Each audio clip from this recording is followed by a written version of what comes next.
Hello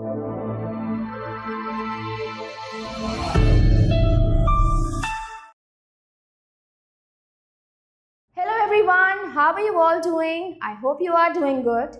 Today we are starting with a new chapter from your book Grammar Champions of Class 3 by Vani Publications. अब हम शुरू करेंगे part 4 verb action words क्रिया क्रिया शब्द। चलिए निम्नलिखित वाक्यों को देखिए। A vegetable vendor sells vegetables. A farmer grows crops for us. A soldier defends our country.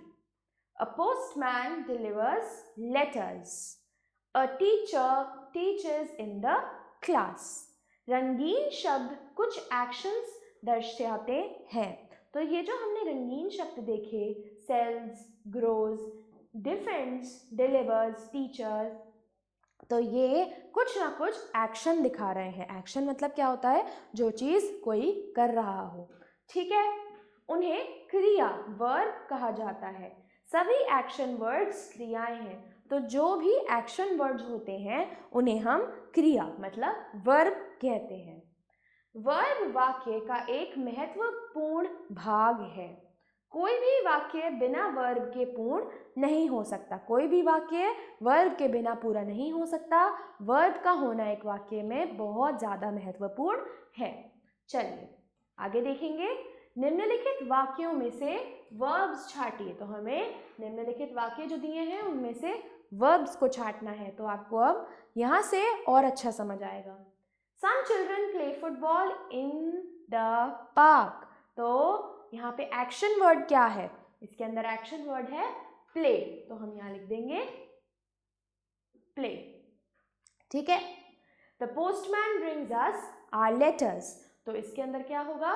Postman brings. तो पोस्टमैन क्या कर रहा है? लेटर्स को ला रहा है। तो उसका एक्शन क्या है? उसका काम क्या है? लेटर्स को लाना। तो इसके अंदर वो क्या है? एक्शन वर्ड ब्रिंग्स है। बिल्कुल सही।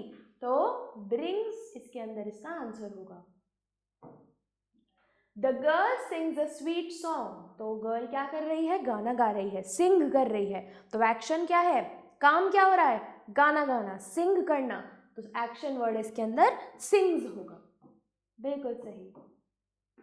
आगे, my mother gathers flowers in the garden. तो वर्ब होगा गैदर्स। एक्शन वर्ड्स को हम क्या बोलते हैं? वर्ब्स बोलते हैं। The aeroplane flu over my head.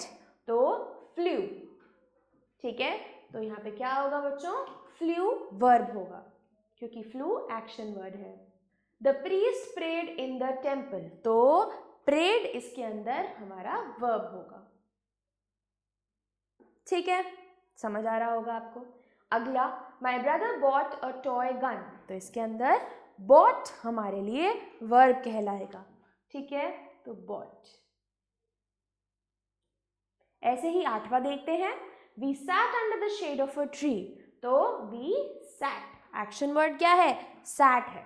तो SAT sat. The bird flew away. तो इसके अंदर एक्शन वर्ड क्या है? फ्लू है। तो हमने फ्लू को लिख दिया यहाँ पर। The bird flew away. My mother gave alms to the poor beggar. So इसके अंदर जो हमारा एक्शन वर्ड है वो है गेव।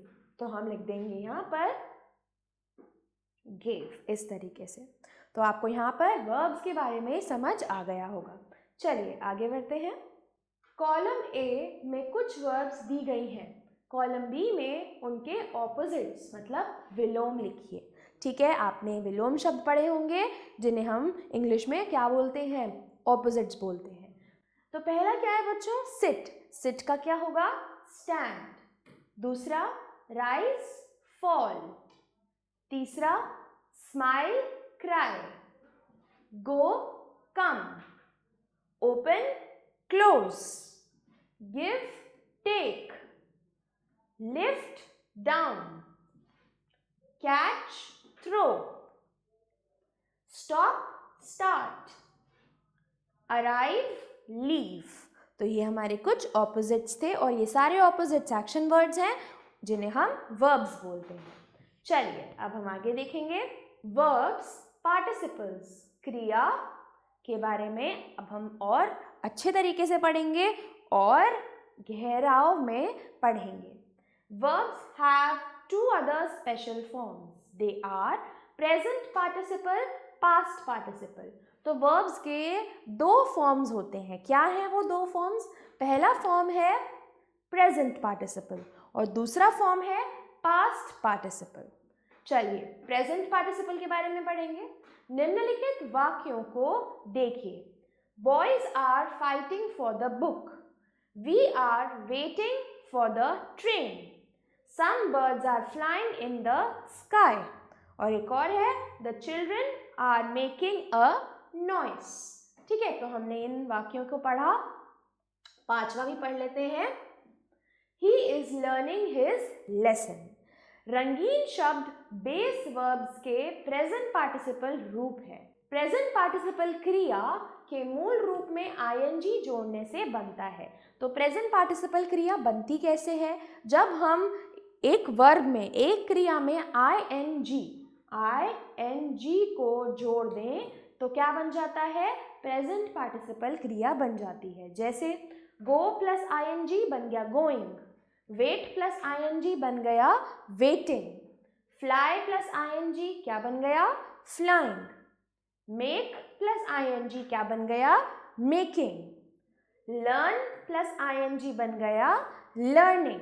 इस तरीके से हमने सीखा कि प्रेजेंट पार्टिसिपल को हम कैसे बनाते हैं। अब हम इसको इस पार्ट के द्वारा सीखेंगे। चलिए इसको करते हैं। निम्नलिखित वाक्यों में रिक्त स्थानों को कोष्ठक में दिए गई वर्ब्स के प्रेजेंट पार्टिसिपल फॉर्म्स में भरिए। अब आपको क्या करना है? ये आपको दिए हुए हैं ये शब्द, आपको इन्हें इनके प्रेजेंट पार्टिसिपल फॉर्म में भरना है और लिखना है। Pooja is dash a novel, read. तो रीड का क्या होगा? बना के देख लेते हैं। मैंने आपको बताया था जब हम आईएनजी इस तरीके से ऐड कर दें तो पास्ट पार्टिसिपल बन जाता है। तो रीड प्लस आईएनजी क्या बन गया? रीडिंग, आईएनजी लग जाएगा। तो हम यहाँ पे लिख देंगे Pooja is reading a novel. Sanjay is dash a scooter, Sanjay is driving a scooter. ठीक है, अगला they are dash cricket in the park, they are playing cricket in the park. तो ये हो गया playing. The monkey is dash on the roof, the monkey is sitting on the roof. हमें बस क्या करना है? इन शब्दों में आईएनजी को इस तरीके से ऐड कर देना है। ठीक है, तो हमारा बन गया इसमें sitting.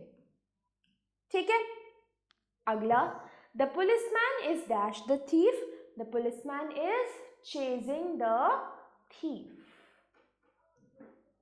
The boys are dash in the river, the boys are swimming in the river. तो swim का present participle form बन जाएगा swimming. The tiger is dash fast, the tiger is running fast. The little girl is dash with her dolls, the little girl is playing with her dolls. Seema is dash to market with her mother, Seema is going to the market with her mother. और अगला the juggler is dash the tricks, the juggler is showing tricks. Showing. ठीक है, तो इस तरीके से हमने present participle form सीख ली है वर्ब की। आगे देखते हैं। अब हम पढ़ेंगे पास्ट पार्टिसिपल फॉर्म। मैंने आपको बताया था दो फॉर्म्स होती हैं, प्रेजेंट पार्टिसिपल जो हमने पढ़ ली है और दूसरी है पास्ट पार्टिसिपल जो हम पढ़ने जा रहे हैं। तो ये है पास्ट पार्टिसिपल फॉर्म। निम्नलिखित वाक्य को देखिए। चलिए, I selected some good books on English grammar. तो आप देख सकते हैं यहाँ पे गौर करिएगा इन शब्दों में जो रंगीन है, फिर हम इनके बारे में पढ़ेंगे। दे helped the little boy, the baby cried in sleep, he dived into the lake, the tiger roared loudly. ठीक है, एक क्रिया का पास्ट पार्टिसिपल क्रिया के मूल रूप में ईडी, डी, टी, ये तीन इंपॉर्टेंट है, या एन जोड़ने से बनता है। तो बच्चों, जब हमें एक क्रिया का पास्ट पार्टिसिपल फॉर्म बनाना होता है तो हम ये शब्द, क्या शब्द?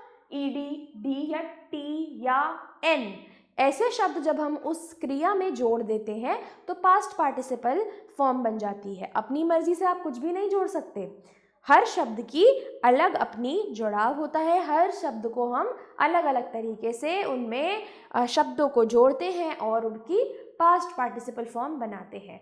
तो हम आगे बढ़ेंगे और जब हम और वाक्यों को पढ़ेंगे और हम वर्ब्स के बारे में जब हम पढ़ेंगे तो हम अच्छे तरीके से सीख पाएंगे किस तरीके से पास्ट पार्टिसिपल फॉर्म में बदलना होता है।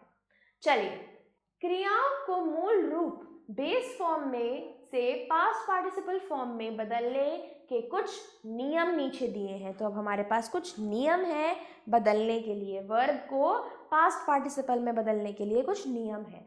चलिए पढ़ते हैं। पहला नियम, क्रिया के मूल रूप मतलब बेस फॉर्म में ईडी जोड़ने के सिंपल पास्ट फॉर्म और पास्ट पार्टिसिपल फॉर्म का निर्माण होता है।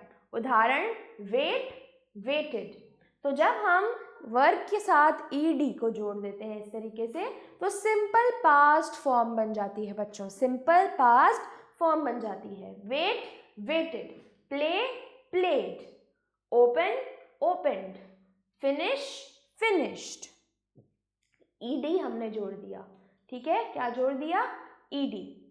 आगे देखते हैं, ई से समाप्त होने वाले क्रियाओं के लिए हम अंत में केवल डी जोड़ते हैं।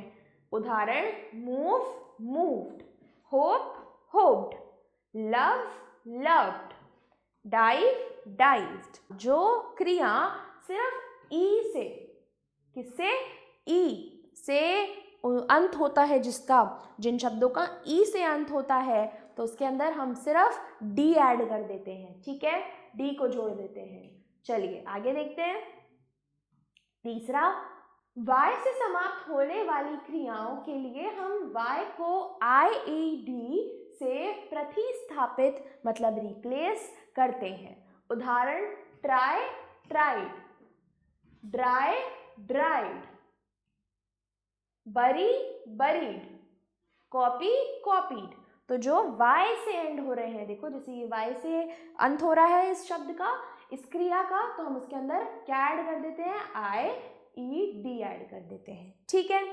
अगला, एक स्वर मतलब वॉवल और एक व्यंजन मतलब कॉन्सोनेंट के साथ समाप्त होने वाली क्रियाओं के लिए अंतिम व्यंजन को, तो हम क्या करते हैं बच्चों, हम कुछ जो हमारी स्वर हैं और जो हमारी व्यंजन है, जैसे हमारे पास ये शब्द है हॉप, ठीक है, तो जो हॉप है इसके अंदर पी एक कॉन्सोनेंट है, व्यंजन है, तो जो स्वर और व्यंजन के साथ समाप्त होने वाली क्रियाएं होती हैं बच्चों, उनके अंतिम व्यंजन को हम दोगुना कर देते हैं, ठीक है, मतलब डबल कर दिया जाता है और उसमें ईडी जोड़ दिया जाता है। तो हम दोगुना करने के बाद ईडी को जोड़ देते हैं। उदाहरण पढ़ के देखते हैं। Hop, hopped. Slip, slipped. Skip, skipped. रब, रब्ड। ठीक है, निम्नलिखित वाक्यों में रिक्त स्थानों पर कोष्ठक में दिए गई वर्ब्स के पास्ट पार्टिसिपल फॉर्म्स में भरिए। अब हमें पास्ट पार्टिसिपल फॉर्म्स भरनी है। They have dash the gate for the visitors, और यहाँ पे क्या है? ओपन, तो they have opened the gate, ठीक है, तो हम क्या लिखेंगे? स्पेलिंग ओपन लिखेंगे और उसके आगे ईडी को ऐड कर देंगे। क्यों बच्चों? क्योंकि ये जो एन है ये एक व्यंजन है और अभी हमने ऊपर ही पढ़ा कि जब व्यंजन दिया गया होता है तो हम आखिरी शब्द को दोगुना कर देते हैं और ईडी को ऐड कर देते हैं, ठीक है। I have dashed some good stories from the book I have selected. ठीक है, My mother has dashed a delicious dish on my birthday. My mother has cooked. Renu was dashed a warm welcome by her friends. Renu was given. ठीक है, The gardener was dashed by the manager. The gardener was appointed. Appointed. ठीक है. अगला, he was dash to take complete rest. He was advised. तो हम यहाँ लिखेंगे advised. Someone has dashed the car. Someone has damaged the car. The baker has a big cake. और यहाँ पे हमारे पास bake है तो bake का हो जाएगा baked. The children had dashed themselves thoroughly at the picnic. The children had enjoyed. ठीक है, तो इसका क्या हो जाएगा? enjoyed themselves. आगे देखते हैं, आखिरी है हमारे लिए. The administration has dashed the road for traffic. The administration has blocked. तो यहाँ पे ed आ जाएगा. ठीक है, तो आशा करती हूँ आपको ये पाठ समझ आया होगा. So that's all for this chapter, everyone. I hope you were able to understand. See you in the next one. Thanks for watching.